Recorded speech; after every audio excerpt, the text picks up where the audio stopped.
hueso incisivo presenta un cuerpo y un proceso nasal. En el hueso nasal se encuentra la incisura nasoincisiva. Entre el hueso incisivo y el hueso nasal se encuentra la incisura nasal. En el hueso frontal se encuentra la escama frontal que se ubica entre el hueso nasal y el hueso lagrimal en forma de cuña. El proceso cigomático se proyecta lateralmente y forma el borde supraorbitario. También se encuentra la parte nasal y la parte orbital que continúa como la fascia temporal. La fascia temporal forma la porción rostral de la fosa temporal.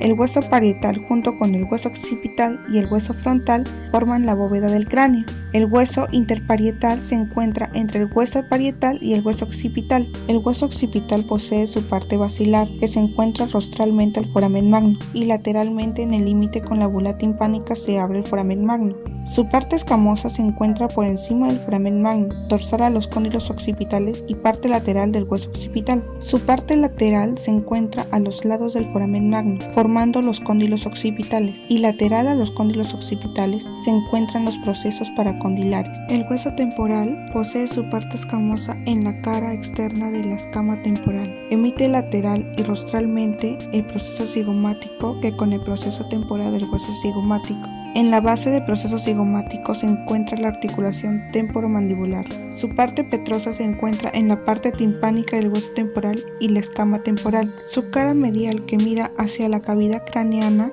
contiene el poro acústico externo del meato acústico interno. Su parte timpánica se encuentra rostralmente en la base del hueso temporal. Alberga en su bula timpánica a la cavidad timpánica y el oído medio. La apófisis muscular se encuentra a medial y rostralmente a la bula timpánica. El hueso lagrimal se ubica en el ángulo ocular medial y se une con el hueso frontal, el hueso cigomático y el hueso maxilar. El hueso cigomático se encuentra ventrolateral al hueso lagrimal y forma la órbita y el arco cigomático, formado por el proceso temporal del hueso cigomático y el proceso cigomático del hueso temporal. El hueso maxilar forma la base ósea de la cara y moldea las fascias laterales. En el cuerpo del hueso de la mandíbula se distingue una parte incisiva, una parte molar y la rama de la mandíbula, donde se encuentra la fosa massetérica y por mediar la fosa pterigoidea. En el ángulo de la mandíbula se encuentra el borde inferior del cuerpo y el borde caudal de la rama mandibular. En la cabeza de la mandíbula se encuentra el proceso coronoide y proceso condilar y están separados por la incisura mandibular. El hueso esfenoides forma la porción anterior del suelo de la cavidad craneana. El hueso etmoides se forma por la lámina del techo, la lámina orbitaria y la lámina basal. Estas láminas forman la lámina externa. El hueso vomer atraviesa la cavidad nasal. El hueso pterigoides es un hueso plano interpuesto entre el hueso esfenoides y la lámina perpendicular del hueso palatino y forma el techo lateral de la cavidad nasofaringea. El hueso palatino se encuentra entre el hueso maxilar, el hueso esfenoides y el hueso pterigoides, formando el paladar duro. También encontramos la fisura nasolagrimal, fosa del saco lagrimal, bula lagrimal, línea temporal, foramen estilomastoideo, vaina del proceso estiloides, borde interalveolar, órbita, sutura frontonasal, sutura nasolagrimal, sutura frontolagrimal, sutura lacrimocigomática, sutura maxiloincisiva, sutura cigomático-maxilar, sutura esfonofrontal, sutura esfonoparietal, sutura frontocigomática, sutura temporocigomática, sutura coronal, sutura escamosa, sutura occipitomastoidea. En el bovino hay una ausencia de dientes incisivos, conocida como rodete dentario. El hueso nasal en el bovino presenta una espina bífida y en el equino tiene una espina única. En los rumiantes presenta una tuberosidad facial que se encuentra a la altura del cuarto molar y en equinos presenta una cresta facial. En los equinos el hueso frontal es pequeño a diferencia de los bovinos, que su hueso frontal es más desarrollado y presentan procesos cornuales en donde se forma el cuerno. A diferencia del equino, en el bovino, el hueso parietal y occipital se encuentra desplazado por el hueso frontal. Los bovinos presentan apófisis cornuales y una protuberancia intercornual. El equino no presenta esto. La fosa temporal es más prominente en los bovinos. El proceso cigomático en los rumiantes está unido al proceso frontal del hueso cigomático y en el caballo se une con el proceso cigomático del hueso temporal. Músculo elevador nasolabial. Este músculo se origina en los huesos frontal y nasal, se inserta en el labio superior y comisura nasal. Su función es elevar el labio superior y dilatar los orificios de la nariz. Músculo elevador propio del labio superior. Este músculo se origina rostral a la tuberosidad facial, se inserta en el labio superior por varios tendones pequeños y delgados. Su función es elevar el labio superior. Músculo depresor del labio superior.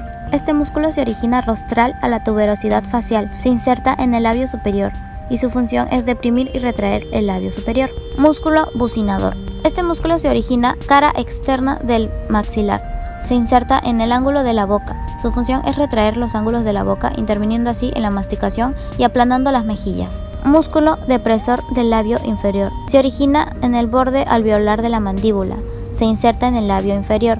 Su función es deprimir y retraer el labio inferior. Músculo cigomático. Este músculo se origina en la fascia superficial del macetero, se inserta en la comisura labial y el labio superior. Su función es levantar el ángulo de la boca. Los músculos de los párpados y el ojo. Uno de ellos es el orbicular del ojo. Este músculo se sitúa alrededor del párpado, se inserta en la piel de los párpados y el hueso lagrimal y su función es cerrar el párpado. Músculo malar. Este músculo se origina en la fascia rostral a la órbita del párpado inferior. Su función es deprimir el párpado inferior. También tenemos a los músculos que influyen en la masticación. El macetero se origina por fuertes tendones en el arco cigomático y la cresta facial. Se inserta en la cara lateral de la rama perpendicular y el ángulo de la mandíbula. Su función es aproximar las mandíbulas. Músculo miloioideo. Este músculo se origina en la cara interna del borde alveolar de la mandíbula. Se inserta en un rafe fibroso central que se extiende desde la sínfisis de la mandíbula hasta el hioides.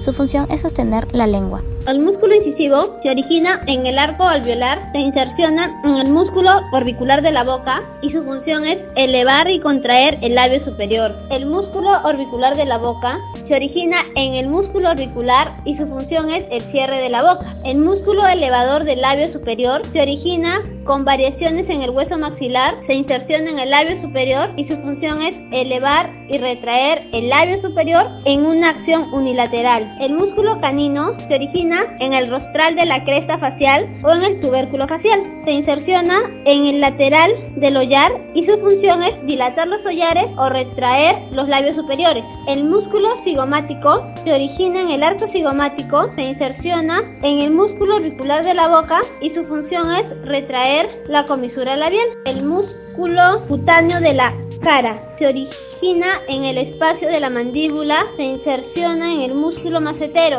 y su función es retraer el ángulo de la boca. El músculo elevador del ángulo medial del ojo se origina en la fascia frontal, se inserciona en el medial del párpado y su función es elevar la parte medial del párpado. El músculo oblicuo craneal de la cabeza se origina a la altura del atlas, se inserciona en la cresta de la nuca y su función es la extensión y lateralización de la cabeza. El músculo oblicuo caudal de la cabeza se origina en la espinosa del axis, se inserciona en el ala del atlas y su función es el giro de la cabeza y la fijación de la articulación. El músculo largo de la cabeza se origina en el transversal de las vértices cervicales, se inserciona en la base del hueso occipital y su función es la flexión y lateralización de la cabeza y de las regiones craneales del cuello.